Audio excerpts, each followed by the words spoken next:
Come on. I'm married to the truth.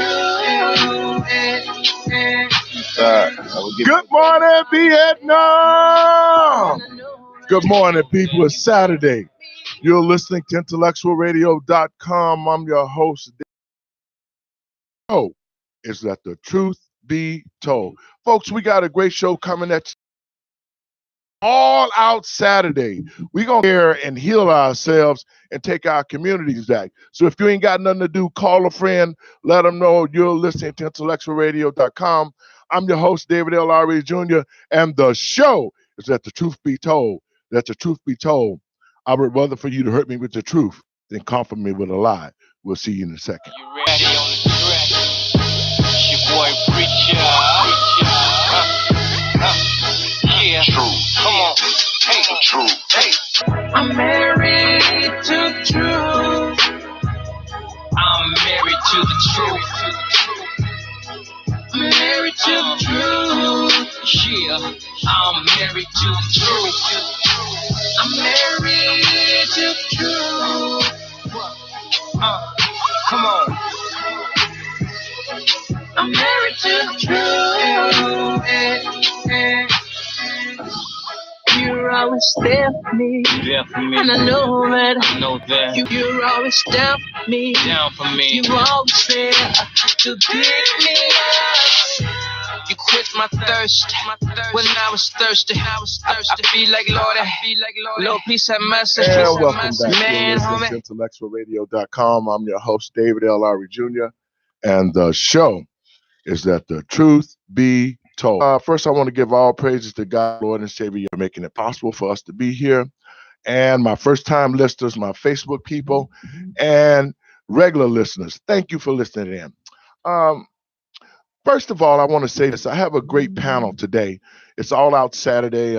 We have the honor of having a brother in the studio, Mr. D.A. Smart, who is a international hip-hop artist. And I want to give him a few minutes. D.A., welcome to the show, Let the Truth Be Told. Hey, man. Thanks for having me, Truth Be Told. David, thank you. Carlos, my big brother Ty, we go back like fat crayons and costumes. So you know how that happened. You know what I'm saying? Terror Records is definitely in the building. D.A. Smart, the Black Terrorist, present. Hey, and my brother, my two hosts, what's up, baby boy? Man, listen, man, praise be to Allah. And as always, it's great to be here and let the truth be told. Yep. And my other host, Carlos G, in the house, baby. What's going on? I'm back in the house, man. Busy weeks, man. Like to be in more functions, but I'm back in the house. Well, first up on the show, I want to commend my brother Tyrone Muhammad. He has really been on the forefront. He came home, and it's all about business for him. And I'm asking brothers out there across the country, we need to support each other. Right. You know, not only do we need to be there physically with each other, but psychologically as well, you know.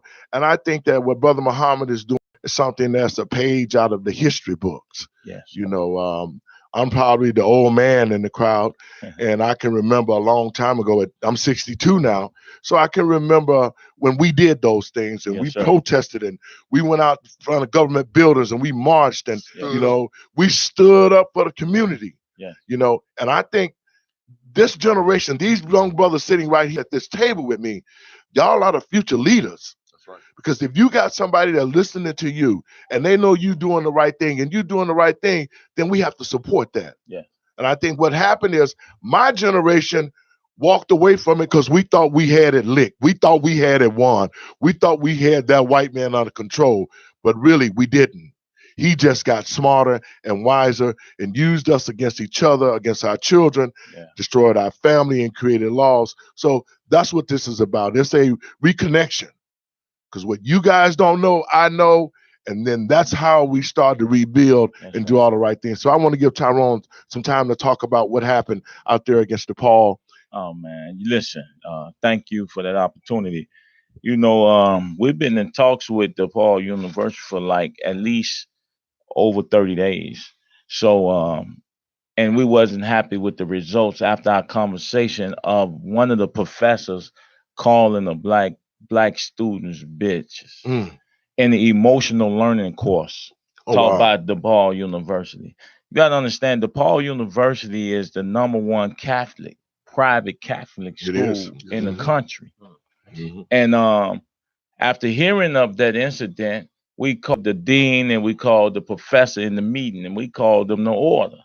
Right. The professor wanted to rationalize or try to rationalize the context of how she was using the bitch word in a classroom that comprised of 6 black women, 1 Latino woman, and a black man. Now, historically, we know what the term was used for. Oh, exactly. Just like that N word. That's right. They probably synonymous in a sense of making slaves. Well, because the black woman was always considered a bitch for as far as that one. Yeah. Because they used her to breed and make in the bucks to breed other slaves. Exactly. So we can't allow that to be done. And as a black man in America who said it's gonna take us to save us, and it's gonna take us to hold these ones accountable in every institution, whether it be business or whether it be higher learning. We got to hold these one accountable. Right. And as black men, as long as we continue to allow outsiders and people to disrespect our women our communities will continue to be marginalized and disrespected. And the narrative is, hey, we call each other. So what?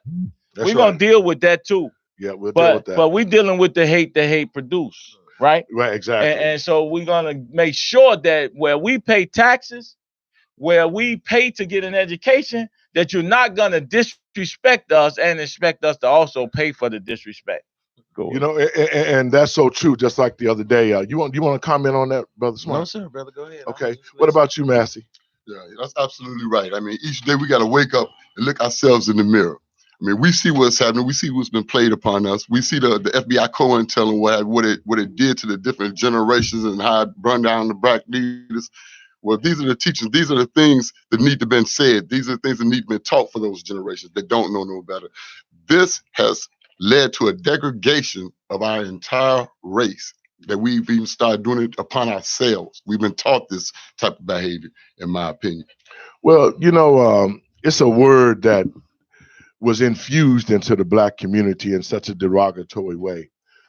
We allowed ourselves to use it as a pet name or whatever that we want to call it. Term of endearment. Yeah, but all we did was set ourselves up for a situation to come because, you know, I got a 13-year-old son, and he was asking me, and these kids are really smart, and they listening.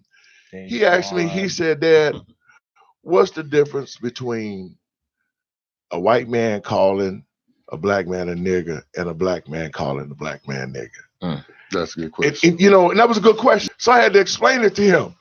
I said, when a white man used that term, he using the word Nigger. That's a derogatory term that he's using toward you. Most of the times when brothers and sisters use it toward each other, it's a term of endearment, just like the word bitch, because our meaning is through love. We call that's my Nigga, that's my nigga. You know what I'm saying? Right. It has become a word of communication with black people. That's my Nigga. Yeah. And so, you know, having to explain that to him, because they got feelings, because they really don't understand the struggle, but the blackness in them is showing up. And they're asking these kind of questions because they're becoming aware. They're seeing our society and how screwed up we are. Yeah. And so those are things and explanations that parents are going to have to give to their conscious children about why. You know, and then saying that, we're going to go into another segment right quick. I'm so pleased to have Brother DA in the house, man. Thank you, man. He been on the forefront out here trying to educate our street organizations, brothers, through his music, offering them opportunities to try to get into something other than what you're doing. And so I've been following you for a long time, brother. This is the first time we connected, but I know you and you know me. Absolutely. We've been aware of each other. Talk a little bit about this song, because I heard it, man. When I heard the song, it made me feel like this. Back in the day in the old school, when Martin Luther King was living and Malcolm them was living, the street organizations was one.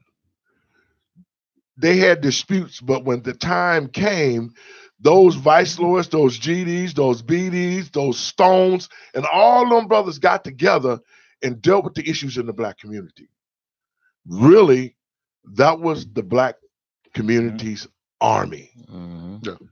Because protection against the white gangs. Because remember, exactly. It started out the white gang. Exactly. The Grey Lords. The gay lords back in yeah. Inglewood, I grew up, man. Okay. You couldn't even go to Sherman Park. The white boys will get on you, they'll jump you. If you got past Racine, you gonna take a beating. Exactly. And so a lot of the street organizations was tired of our children being ran and chased down, beaten. So they became the protectors of the community. And it wasn't all this killing and the craziness. There was a set of rules that was out for each organization that they followed. Guidelines and policies. And people followed those rules. I like to thank growing up at 5618 Carpenter. My grandmother was an alderwoman, Eloise Barton. And it was brothers that I knew like David Boxtel, Larry Hoover, Shorty Freeman. I knew all them brothers. And in order for us to even think about hanging with them, first, we had to be good in school. We had to have good grades. Hang out on the corner if you didn't go to school. You can't even hang out with nobody if you didn't go to school. And it was just like having big brothers because you had to show your report cards. That's how I remember it, bro. I mean, I remember I couldn't ditch and be outside. No, not get caught outside. You'll get your ass whooped and taken up to your, you'll get chastised by the folks. I'm from the Vulture City, so that's where most of my experience were among GDs, and they didn't allow you to hang out. You know what I mean, and do nothing. We had structure. Not until the 90s or the late 90s, then all that broke down. But before then, it was strict, and just like he was talking about the white gangs, like we couldn't cross the bridge over to Princeton. We'll get chased back, stoned, bottles thrown at us, and then we'll go back, regroup, come back. It is, what I mean? Yeah, exactly. With the ones we catch. But yeah, man, I mean, the gangs was the community, guardian angels. You know what I'm talking about? Like the guardian angels was supposed to be. Y'all remember them? I just thought about them walking around with the berets on. But whatever happened to them? Man, money probably. And they got bought out. But when you start talking about, when you're looking at all these organizations from ceasefire to cure violence to create, that's what happens to them. Now, violence become big business. It is. See, where before they did it as a genuine love and a show of, listen, we here to protect you, we here to serve. Now violence has been, Black death has become big business. Black death is a hustle.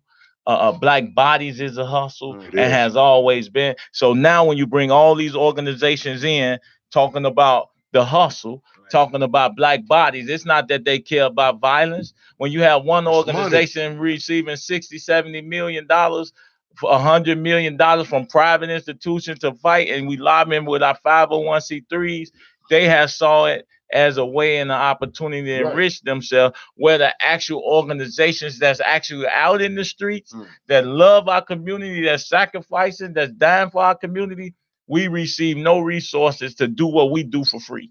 And that's by design. Yeah, that's so true, because when I first got into the civil rights thing, man, country boy from down south and picked and chopped cotton. I came up here and I found my blackness. Right. Because you on a plantation, you don't really know a lot. What we learned was from black teachers, but it wasn't nothing about the outside world. We didn't know nothing about Chicago and that we could be black business owners. We didn't understand all of that because our education was limited to what the white people wanted us to learn. Wow. And so after moving to Chicago, for me, it was an awakening, because that's when I really found out all the contributions that black made to this country, man. That was when I found out that it wasn't a bad thing to be black, because what I saw down south was the colored bathrooms, and you couldn't walk on the sidewalk with white people. You'd have to get off and put your head down and not look them in the face. I mean, the terrorism that white people did to black people in the 50s and 60s was just like the terrorism that they're doing today. But you talked about and you're going to segue to that, and it's another form of what they're doing with the marijuana laws, with being able to have all this paperwork and all this money and things in line so you can even buy into a business that they have now used, where before they used drug laws and the crime bill of 1987 to incarcerate us. And snatch the leaders off the streets, the war on drugs. Now all of a sudden, now it's back. And Clinton mainly, and our black African American so-called leaders, pastors, and politicians allowed them to snatch our brothers off the street under gang, drugs, and violence. That war on drugs. Yes. And then now with the weed and marijuana laws about to be legal, and they're about to isolate us out of that game. No, we ain't gonna let them do that now. We ain't doing that now. That's their attempt. Now let me interject on that. We actually participated in that lunacy. Ain't no question. Bro, but it was through the corporation controlled media where they exploit all the crack babies this and the crack babies that, when really actually that wasn't a big problem with us amongst the time. But then they set it for us and they managed to get these laws passed. No different than what they're trying to do with this gun agenda. They're already racially profiled us. They already denied us equal protection of the law. Everybody got a felony on them. So now everybody can, now you're going to pass some new gun laws. So now everybody had guns but us. And that's our fault. We allowed that to happen because once I served my destiny to society, at some point we have to be allowed to amalgamate back into the, other than that, the Constitution is a lie. Exactly. The Constitution is a lie. We know that. But I'm saying to you, if we as a people don't come in and say, listen, after a person has paid that debt to society, that means that slate should be clean again. At some point, or throw your Bible away. Throw that in the garbage. Because now this forgiveness thing that you talk, this reformation of what Christ say he represents, if any church and organization that claim to be a pastor, minister, or a believer in the follower of Christ does not stand with those who have been victimized as a result of felonies and charges, they're not true to the call. And deny that there's no taxation without representation. Exactly. You would now be deemed as just as bad as those individuals are that isolate us. So once you do your time, all your rights should be restored. Exactly. At some point, you have to be forgiven for your crimes, because you not only did that, we paid our debt to society by doing the time.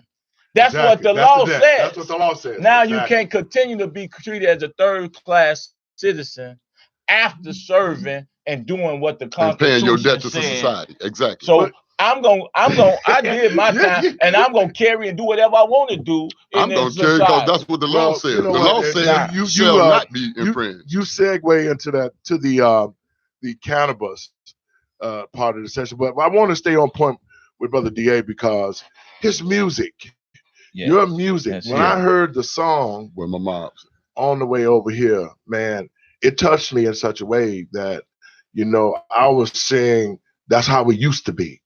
That's how when Martin Luther King came here, the only reason why Martin Luther King got the support and the reason why the cities burnt the way that they burnt was Martin Luther King built a relationship with the street organizations. He wasn't afraid to come out and talk to David Boxtel and Larry and Jeff. He wasn't afraid because Chicago. And the relationship he built with them was one as to where, you know what? This brother got our back. He's speaking out not only for everybody else, but he's standing up for us too.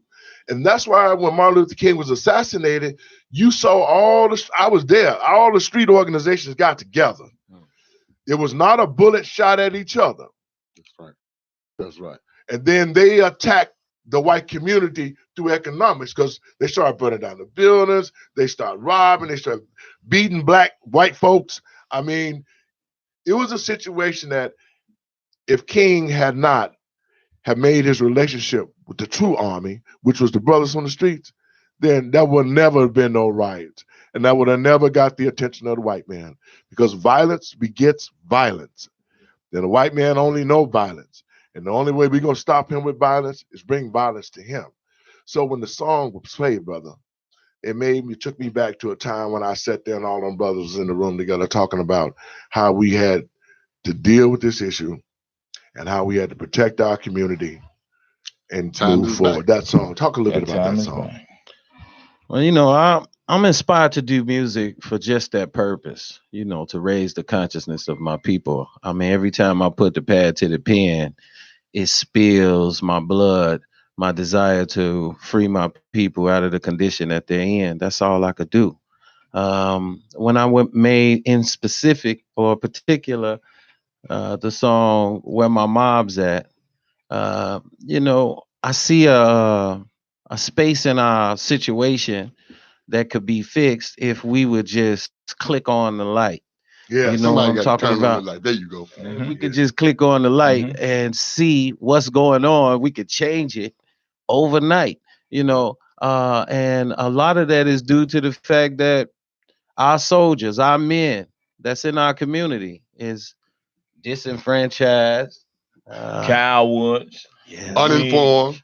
Come on. Keep it going. All of that, right? Yes, so all of that because of that, you know, we have no backbone. That's why our women coming up missing, ain't nobody looking for them. Ain't nobody protecting them. Our children coming up missing, ain't nobody looking for them. Ain't nobody protecting them. I mean, you know, we coming up missing, we getting killed in the public. Ain't nobody doing nothing about it. We in a state of chaos. We being used and abused by everybody. And we just can't see it, and it's so sad, man. It hurt me, you know what I mean? I've been in this plight ever since I've been born, and looked out the window of the Robert Taylor and saw my people in that condition, and said, "Damn, this can't be all." You know, when 12 blocks away, it looked like heaven. I said, "This can't be everything." You know what I'm saying? So from that point, I have been looking for the answers, man. Okay, and I done ran into a whole lot of people from the Nation of Islam, from the Black Panther Party, brother Fred Hampton Jr. You know what I'm talking about? I mean, from all the olds you talk about, Martin Luther King, all our soldiers that came and went and was murdered by these beasts. Man, I mean, you know, and they still teaching a lot. And you know what? You know, this morning, that's why I say God does things for a reason. Before I got here, I talked to Massey this morning. I said, what are we going to talk about? And I was telling him the mindset of Black people.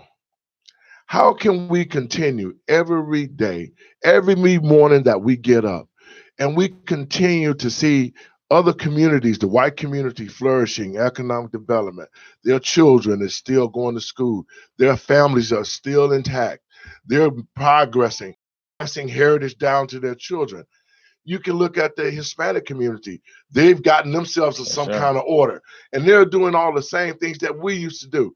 Now, people, and I don't care what walk of life you're from, you can be rich, you can be poor, middle class, whatever the situation is. If you're a Black person, we need to open our eyes and look at ourselves and say, we need to have some common sense. Because why is it that only in the Black community all these atrocities are being happening from generation after generation? I mean, when is the shit gonna stop? That was in my mind. When is this going to stop? When are we gonna wake up and find out that the help coming from that one is standing in the mirror? Each and every one of us. When you wake up and you look in that mirror, you got to know time's up. We got to change this. Sometimes, bro, I think about, is it worth it? Like, are we gonna make it? You know what I'm saying? I think about Malcolm X, Martin Luther King, all of these greats that was before me that stood up and that's gone. And we are in a worse condition. And then the minister been preaching. And the minister is among us. And preaching for you understand? 50, 60, 70 and years. It seemed like we sliding down, bro. I mean, we going back to the slop trot. We ain't even looking up and seeing the storm that's brewing over our heads. We just too busy in the slop trot. It's like, is it worth putting my life on the line for these niggas? Is it worth getting out here for these niggas? What do you do? Let me brother. Hold on. Can I interject one second? Go ahead. I've had a common thing, like when I talk to a lot of my guys and stuff like that, they like, man, water down. Oh, we don't talk about that in a minute. 2 minutes. It's every time I talk to them, they talk about, oh man, them shorties ain't gonna listen to you, man. Man, we can't say nothing to these shorties, man. That's a lie. That's a lie. See, Everybody got to stop that and stand up. Cause hey, listen, it done got to the point our grandkids can't come out. Yeah. The women can't come out. There's guidelines and policies, and I mean, everybody gonna need to step up. The moment. Go ahead. I'm just gonna say, man, this is just a hard reality. We in civil war. Yes, we are. Quit acting like this ain't a war. You in a war, so in a war it's bloody, it's messy. Yeah. You're not gonna ever even see. I'm just thankful to God. I was upset at first, and just being abandoned, left for dead, 21 years in prison, where your own family, your brothers, your friend, and everything you believe in abandon you. But what I realized is God has to isolate you from the thinking of common people. Yeah. You can't be elevated, man. You got to be in that fire of affliction, in that furnace, to really fully understand the gravity of what's happening to us as a community, as a people. Everybody is out here chasing things. I've never met a rich man to take a Brinks truck to the grave with him. Exactly. And not one. That tells me one thing, that you're going back to the earth the same way you came with nothing. We're going to come with less, because they're going to gut you out. So the stuff that we are fighting for and chasing, that you would destroy your brother who's unique and is oneness of him, that only can be created by one individual or one thing or entity or being. You would take his life over material existence that you never could take back to the grave with you. Tells me one thing is this. We've dealt with a devil of people that has so dehumanized us and took the knowledge of self from us to a point where you need an army to understand one thing. There's a group of individuals and people that's very small, that at some point we as men got to get together and stop worrying about the consequences of what the devil could do that put us in this condition, and start worrying about what we're going to do to save our people from that condition. Some people got to die. And you know what? In order to live. I'm going to tell you, no matter what, you can act. I'm going to tell you, the FBI and the CIA and the devil know how I feel about this. At some point, you're going to kill some people in order to save some people. That's what it is. If you don't believe me, go check history and find out how America came to existence. Oh, by violence. With the Union by violence. Hello. When you get through, check the French Revolution. When you get through, check all of from Cuba, check from everywhere. Because it's always house niggas and violators of our community that works with these people in order for our community to get done. And I'm telling you, and I'm putting them on notice, and y'all can put this on social media, and you can let it run wild.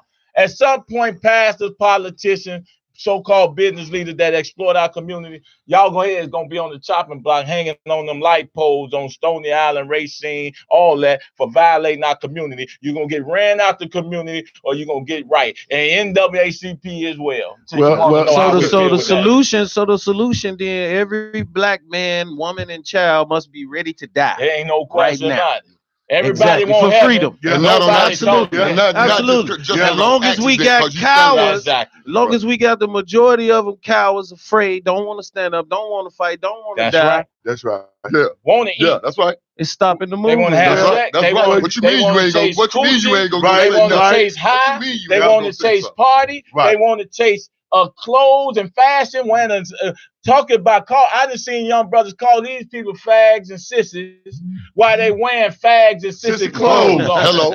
Promoting them. Hello. Exactly. And he got with their ass out. Yeah. With their ass out. But see, he promote by disrespecting the man's sexual orientation while promoting the man fashion who created the sexual orientation, who created the fashion that you kill your brother over. Well, you know, that's one of the things that we talk about on this show. We keep it real, okay? And besides the terrorizing of the black family, because, see, black people are so strong. We're resilient. You can throw a lot. We've seen a lot of stuff, and yet we've survived and we've continued to grow. But this last wave of terrorism is such a mental terrorism that it's to a place where I see a lot of stuff on Facebook, and I'll watch the fashions. And have you guys noticed that they're trying to feminize the black They man? have. They, our Yeah. young brothers out here, and like I said, I just keep it real. A lot of this is coming from these educated Negroes who are willing to go along So-called. And these corporations. right, to go along to get along. You want that passive black man first that's scared to lose his job, so he ain't gonna say nothing. He not gonna step out the box. And if somebody else ready to die, he gonna say, "I'll tell master so we can help him get that way because I don't want to lose my job." See, then you got generations of young brothers that's coming along right now. They don't know how to be men. They're afraid because they've seen so much stuff. They don't take the time to get physical. See, one thing about the white man is smart.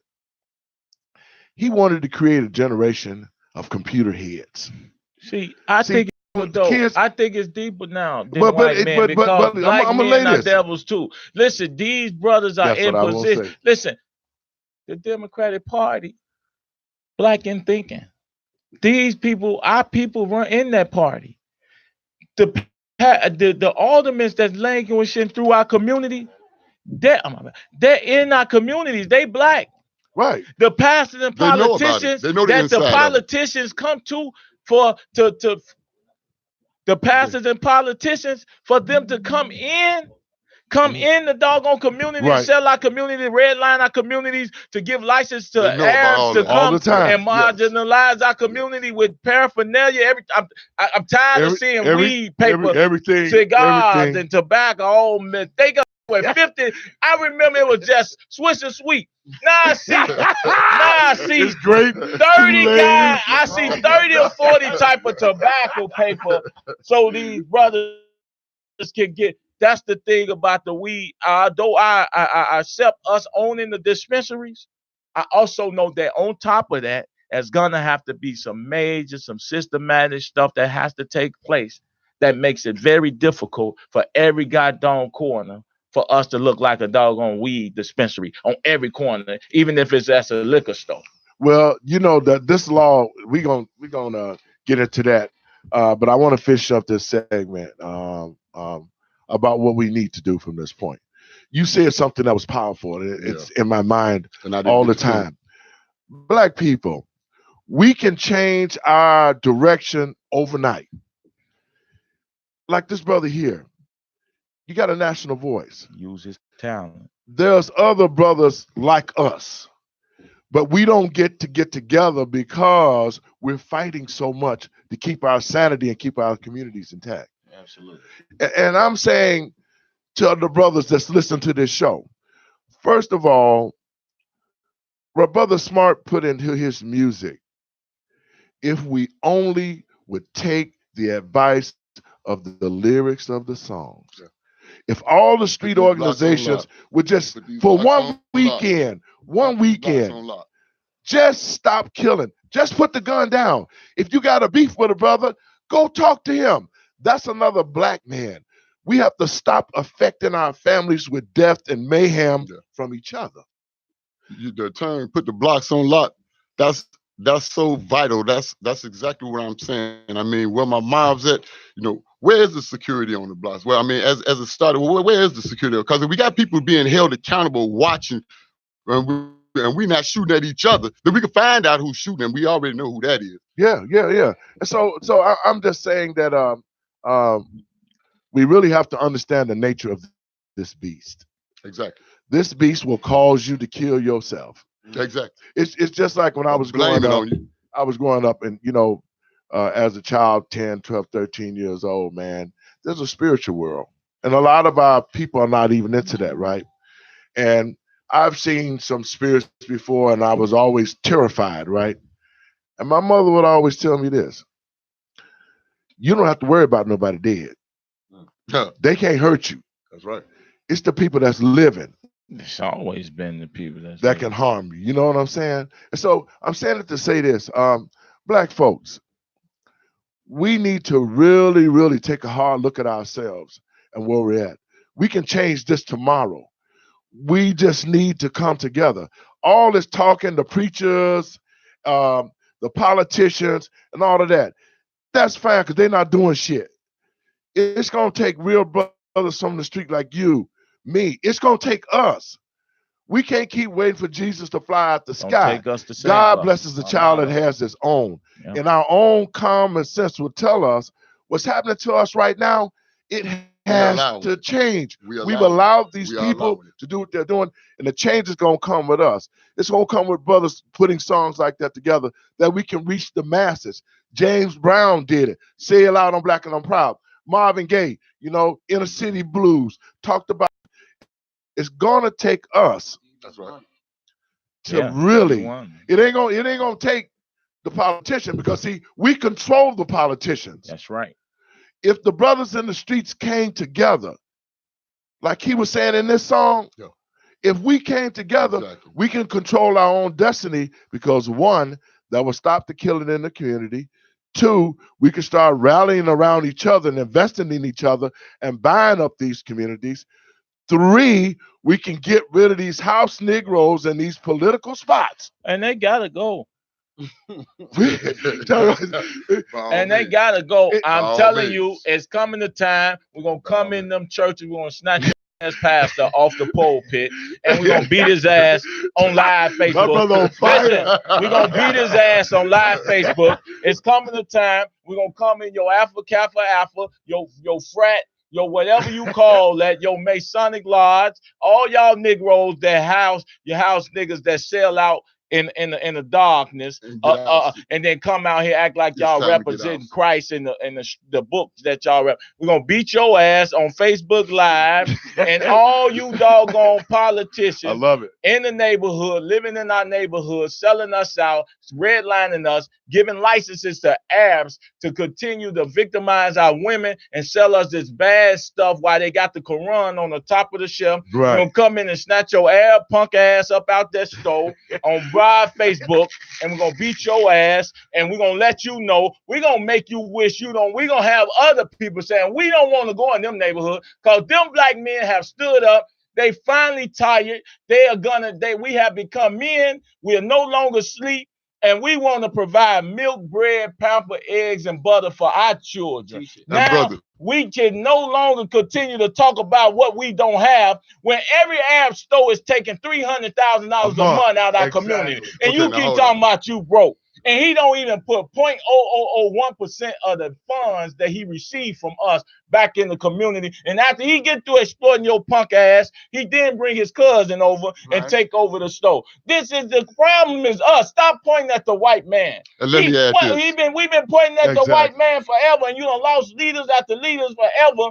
Pointing at the white man. Get your punk ass, coward ass up out the street and stop talking. And let me add this. That's why I say where my mom's at. Yeah, exactly. Because we got to come together as black people, period. Yeah. And these niggas out here killing each other, murdering each other over bullshit need to get together and train themselves to do something for themselves. That's right. And that's it. And if they wake up and do that, and we wake up and do that, and we do that everywhere, shit'll change. Like I said, it'll turn on the light. Yeah. We'll see our enemy in clear view. We'll know who he is. He got to pause now. Yeah. Goddamn, because everybody together. Exactly. Like, wait a minute. And I can't kill this woman like I used to do, shoot her 5 times for nothing for just saying, what are you doing to me? Because your punk ass going to the trunk. Watch him. You did. Watch it. And brother Tyler. And I just wanna keep hitting them with them records. Yeah. The knowledge. That they could play over and over again. And you keep hitting them with the record, I'm gonna hit them with the bat. And let us not forget. Let us not forget to go and grab that brother that did that black on black crime. No question. That whether he had down at the cousin's house or whether he didn't made it down to the county where that brother got to be grabbed up for that black on black crime or whatever, and their heads need to be popped too. Because the Great Pumpkin Patch is what I mean? Hey, look, it's empty. You know what I mean? It's on all fronts, man. Yeah, it's on all fronts. Real talk. And you know what? It's saying that we're gonna go to break, but we're gonna let our listeners hear some of my brother's music. We're gonna come back on the flip side, and we're gonna finish about the new cannabis law. and how it can affect the black community and how it can create economic. The pros and cons will be said right here on Let the Truth Be Told. Let the truth be told. It'll move your soul. Where my moms, where my motherfucking moms at? Where my mom east side? Where my mom's at? Where my mom's, where my motherfucking moms at? Where my mom north side? Where my mom's at? Where my mom's, where my motherfucking moms? Where my motherfucking moms? Where my motherfucking moms at? Where my mom's, where my motherfucking moms? Where my motherfucking moms? Where motherfucking moms at? Where the mobs at? Where the squads at? The chopper got us with the drop of copper hard at. Where the guards at? Where the blocks at? The neighborhood, street, avenue, project. Where my GDs, BDs, MCs, and modes. Where my BDs, VLs, unknowns, and souls. Where my Lag Kings, SDs, and bros. Where my Blackstone niggas and all my foes. Where my Larry Hoover niggas, where my Jeff Ford. Where my David Boxdales, where my Willie Lord. Where my niggas reppin' the 6, reppin' the 5. This for my niggas in the pen and my niggas that died. This is why we gotta come together fast, sock. And each block put on lock like a pad guy. Protect the community and we get that fast guap. Then we can go deal with all these nigga killing ass cops. Where my mom's at? Where my motherfucking mom's at? Where my mom east side? Where my mom's at? Where my mom's, where my mom's at? Where my mom north side? Where my mom's at? A report cited the 2014 death of Raquan McDonald, an unarmed black man shot 16 times by police, calling it the tipping point for community anger. And welcome back. You're listening to IntellectualRadio.com. I'm your host, David L. Lowry Jr. And the show is Let the Truth Be Told. Folks, we got a great panel in here today, and we've been talking about issues that face our community and how we can try to solve these things and yet also maintain who we are and what we're about. One of this segment of the show, we're gonna talk for 1 minute. I'm gonna give each person a minute to say what they think about the NAACP. I guess I can go first. Yeah, press. Go ahead. I grew up under the NAACP. Back in the day, the NAACP was a very powerful organization. Back in the day. When Thurgood Marshall, he won 21 out of 22 cases to change the civil rights movement. It was because of the NAACP that the civil rights bills was crafted, and they was a strong organization. You could say their name back in the day, you lost your job, and you say NAACP, and then they hired you back. That's just how much power that they had. From that time on, the NAACP has only become a rubber stamp. Exactly. They haven't written any legislation. They don't pick up any fights. They have never taken any major lawsuits for the black community to federal court. They haven't even stopped to jump into a fight to stop the police killings across the country. Stand back quiet. They have been quiet on all the murders that police has done. They won't step up and say nothing about the housing issue. They won't step up and say nothing about the economic issue because they are on the take.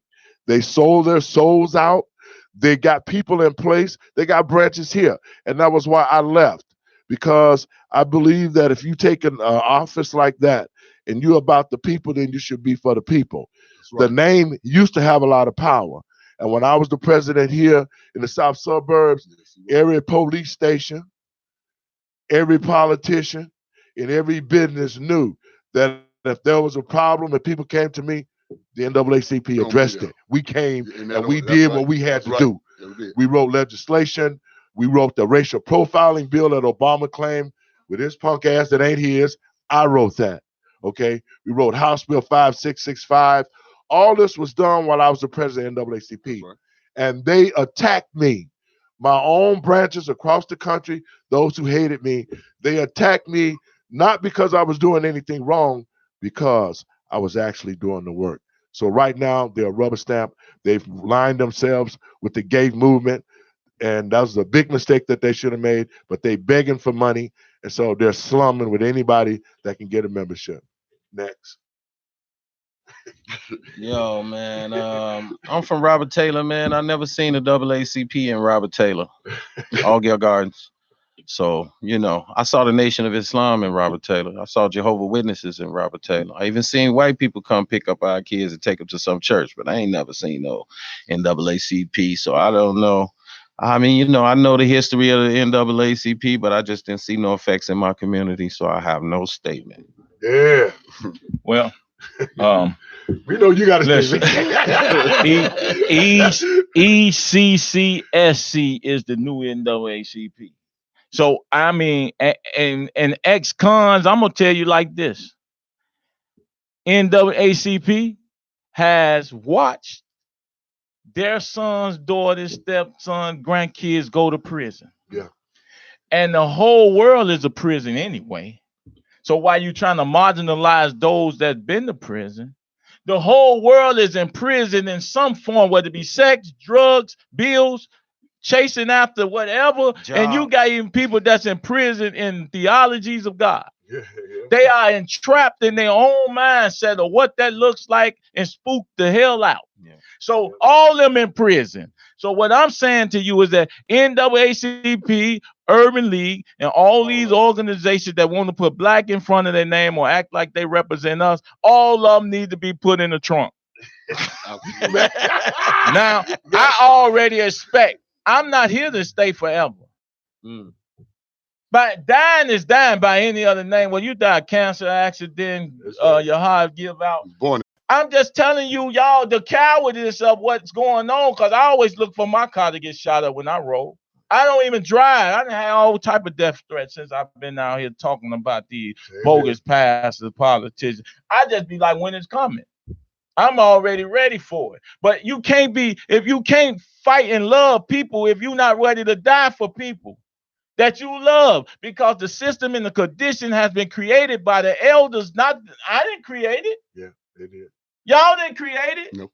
So I'm saying to you that it's bigger. The principalities and wickedness up here is bigger than that. Yes. It's so huge. Ain't no little minute thing where we can point at. Time. The NAACP and all these other organizations have become victims of living this world's life. I ain't concerned with this. Yeah. And that's the problem. We sit around here and live for a day. We live for a life and we store nothing up in the deposit of heaven while claiming to be God-fearing women, men. The reason why we going through what we going through in the NAACP and all these people continue to pimp our culture, lack of culture, is because we cowards will allow it, and we continue to re-elect or select the same people over and over and over to represent us, when the real true representation always comes from the bottom, not from these highfalutin ass Negroes. And as far as the NAACP, I said just the same as the ACLU. They've all become watered down. The FBI COINTEL program that they did against our black leaders and stuff like that, you think it didn't affect the NAACP? Well, ain't none of them get assassinated. Let's take a heavy look at that. They must have bowed down and got in where they fit in. You know what I mean? So let's just keep it real. True. Anytime, as much has been going on, every time you turn on the news and you ain't heard not one time the NAACP, it is what it is. They watered down, they done washed away. Like I said, they wasn't in my hood. Nah, we got that in. Now we got that in. Nah, the next topic we're going to talk about. The black community suffers for economics, right? Right. And I know just as well as the brothers on this panel, they passed this marijuana. They suffer from misappropriation of funds. Okay, I wonder what we lobbied for. And a lot of people say, when this first thing first came out, they was like, oh no, weed in the hood, blah, blah, blah. Okay. But now, as a person who's always been an entrepreneur, weed has its backlashes, that's for sure. But why are we as black people, and I'm telling y'all, black people right now, we only got a third of it. We better not miss this boat. Sure better not. And I'm going to tell you why. There's pros and cons against weed. But there was pros and cons against alcohol. Yep. There was pros and cons against cigarettes. Yep. There's pros and cons against everything that everybody else, everything that everybody else came into the black community and they got rich off of us. And and the sad thing of it is that's just like construction. You don't hardly see black construction workers in the black community. True. So we in a stage right now with this new marijuana law. Black people need to take advantage of it. Absolutely. Because how the law is written is like this. Because of 700,000 men and women who went to jail and was locked up for marijuana due to Bill Clinton and the Democratic rage for incarceration, mass incarceration, they created the law where those who have been incarcerated will be able to get into the business. A lot of the fees will be waived. See, That's what I was down in lobby for. yeah, a lot of the fees is going to be waived. There's grant money that will be given for those who have been locked up to start the business. That's right. Each and every individual will be able to own at least 5 plants in your house, whether you want to go in business or not.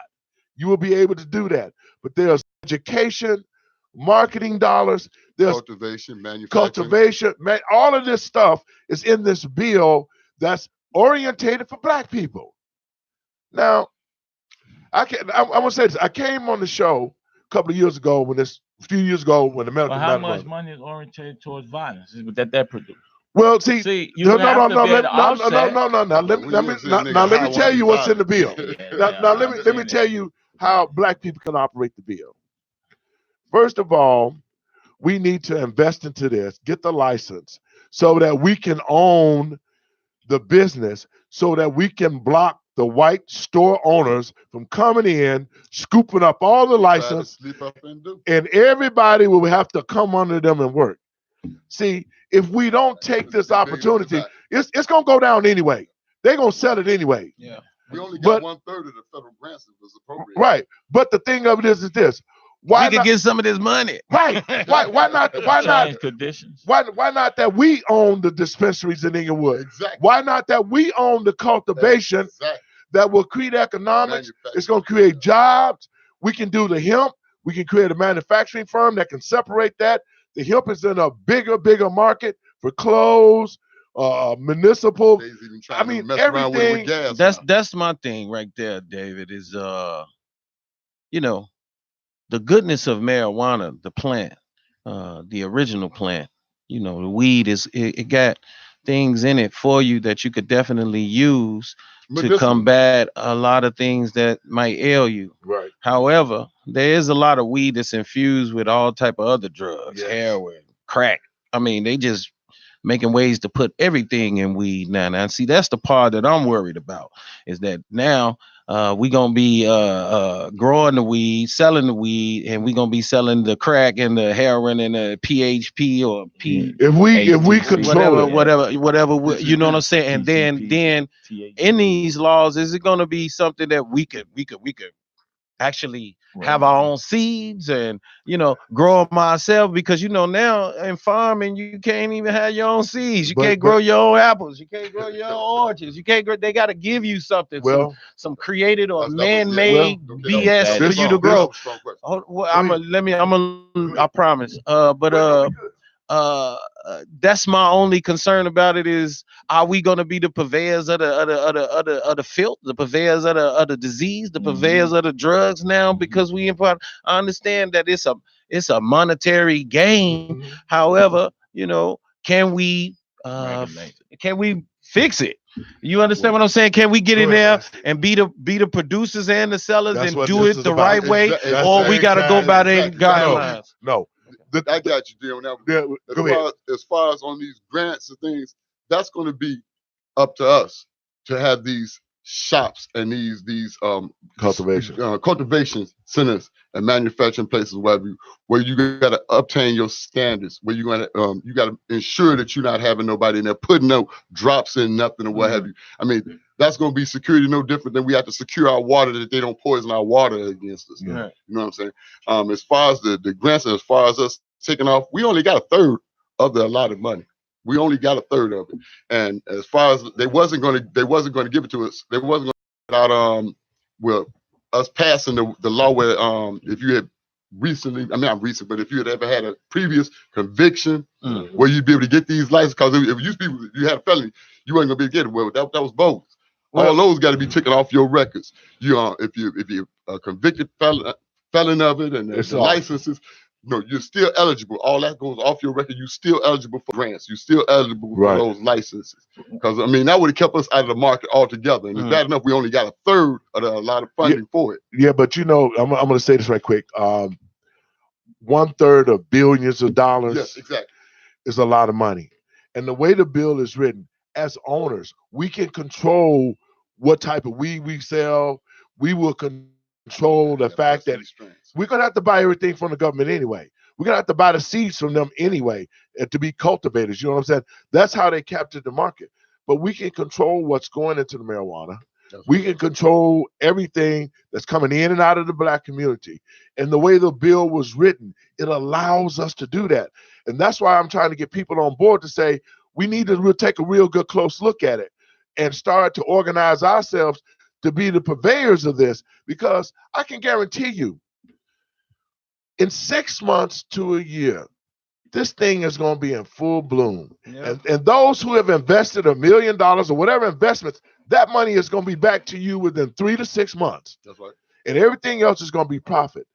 That's when we think smart. That's when we take that money and we start buying the community up. Let's buy the strip malls. Let's buy the gas stations back. Because you know the Chinese own the Orientals own the gas stations in the city. So the Arabs are only renting most of those. Homes. You know what I'm saying? Because a lot of aldermen sold those businesses in Inglewood. I ain't gonna call no names, so nobody ain't nobody to blame. We'll shut them down. But they sold them. Down. And so now, if we take those back, just think about that. I can remember 63rd was the Black Maker. Yeah. You know, and everything was about Black people. That's what we got to get back to. We have to really take a look at this bill, and I tell people to call me 708-663-5262. Let's talk about this. I'll send you information on it, because we do not want to get left out in the cold. Yeah. And we don't want to miss this money and then it get reappropriated. Then the white man come in, he bring his money, he step up, he take over everything. And then he sell us his weed. And then he sell us the weed with all the mess on it and everything else. Guys, we got 3 minutes left. DA, your last words. My last words is go to TerrorRecordsInc.com. Check out all my music. Google DA Smart on any platform. Get that new single out called Get Down. You know what I'm talking about? DA Smart, the Black Terror, is not dead. The man who made Walk With Me is still alive and breathing, and is still your servant on these streets. So know that, show that, and blow that up. All right. Brother Muhammad. Yeah, and ECCSC.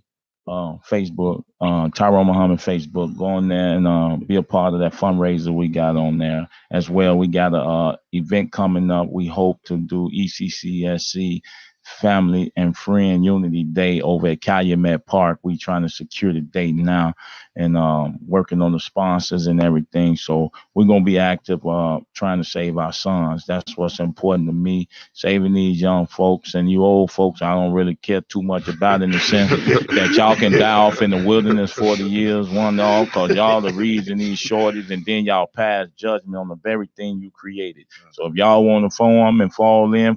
But we not listening to you because you've been misleading us already. These shorties is not listening to y'all because y'all are hypocrites. And until you do that, that's it.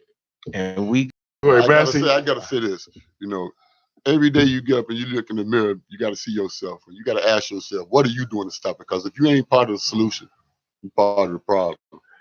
And my last words is this, folks. If you need Living or Driving While Black, you can go to our website, www.livingdrivingwhileblack, all one word, .org. Send us a shout out. Let us come together. My last words is this: Black people, we control the destiny ourselves. That's right.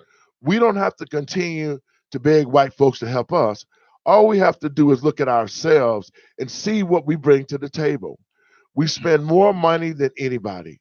We do have money. We just don't spend it with each other. So what I'm saying to each one of us, let's look at a way that we can better ourselves. This is not about us. It's not about the man in the mirror now.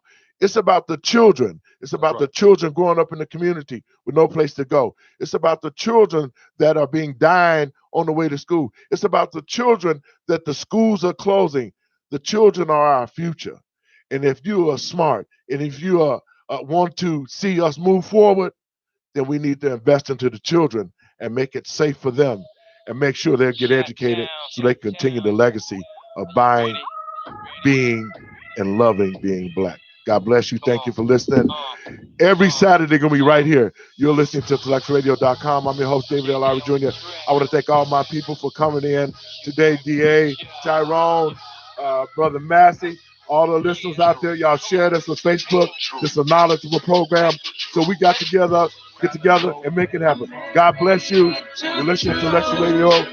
Peace. I'm married to the truth. Married to the truth. Yeah, I'm married to the truth.